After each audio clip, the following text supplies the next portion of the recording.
बांट दिया।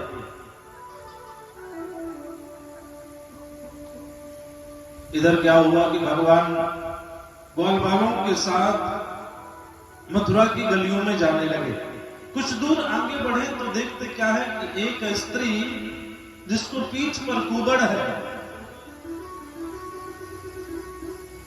हाथ में लाठी लेकर के, एक हाथ में चंदन की कटोरी लेकर के चली जा रही है। लोगों से छिपते छिपाते अपने आप को बचाते हुए जा रही है। भगवान ने देखा कि अरे ये तो कुंवरी जा रही है।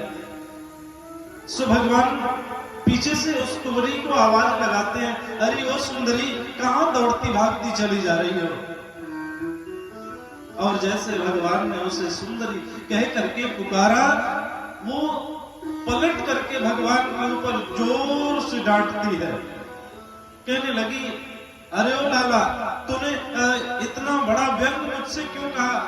आज तक लोग मुझे कुरूप कहते थे, उल्टा कहते थे, कुंवरी कहते थे, तो मुझे कोई दुख नहीं होता था, क्योंकि भगवान ने मुझे वैसा ही बनाया। लेकिन मेरा उपहास तो न करो। भगवान ने कहा कि देवी, तुम्हारे जैसी सुंदर स्त्री तो पूरे ब्रह्मांड में दूसरी नहीं है। सो अपनी बड़ाई किसको अच्छी नहीं लगती है साहब। कुंवरी धीरे धीरे आगे बढ़ती चली आ रही थी, और जब पहुंची है भगवान के करीब तो पूछने लगी, लाला कौन हो तुम? और तुम्हें देख करके न जाने क्यों मेरे मन में बड़ा प्रेम आ रहा है। सो भगवान ने कहा कि ये चंदन मुझे भी लगा दो ना। सो कुंवरी ने झट से चंदन की कटोरी से चंदन निकाला और भगवान के माथे पर तिलक लगा दिया।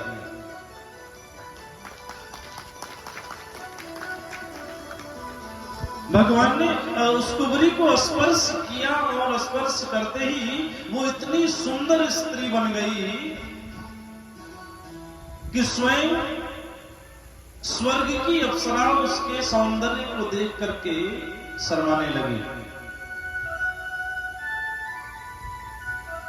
सो भगवान कुंवरी से जब विदा लेकर के जाने लगे तो कुंवरी ने कहा कि हे गोविंद, आज तक मैं कुरूप थी, कुंवरी थी, उल्टा थी, जैसी भी थी, कोई मुझे परेशान नहीं करता था।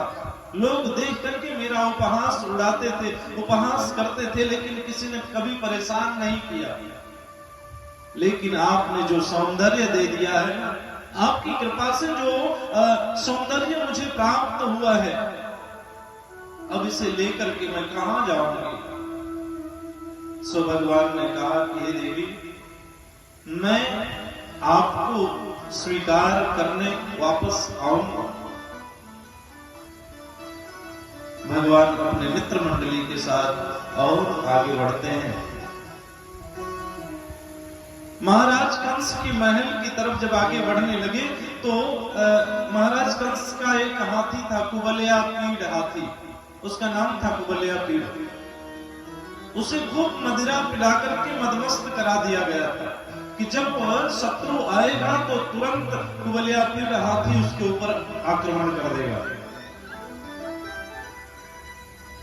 और जैसे सिपाहियों ने देखा कि कृष्ण और बलराम मथुरा की गलियों से होते हुए कंस के महल में प्रवेश करने जा रहे हैं, सो कुबलिया पीड़ हाथी को छोड़ दिया है कृष्ण के ऊपर आक्रमण करने के लिए। दाऊ भैया ने कहा, लाला सावधान, देख ये सामने से कंस का हाथी आ रहा है।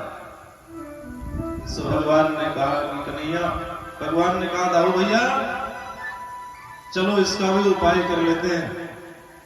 दोनों भाई उस हाथी के साथ युद्ध करने लगे, और दाऊ भैया ने उस हाथी को उठा करके जोर से फेंका है आकाश मार्ग में, और धड़ाम से जमीन पर गिरा। उतने में ही उसका प्राणांत हो गया। बोले बाल कृष्ण भगवान की जय।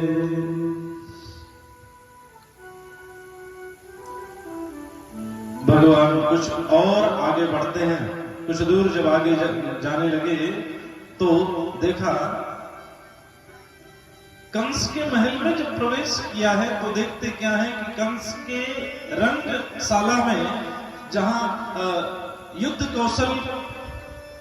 की कौशल कला का प्रदर्शन किया जाता था,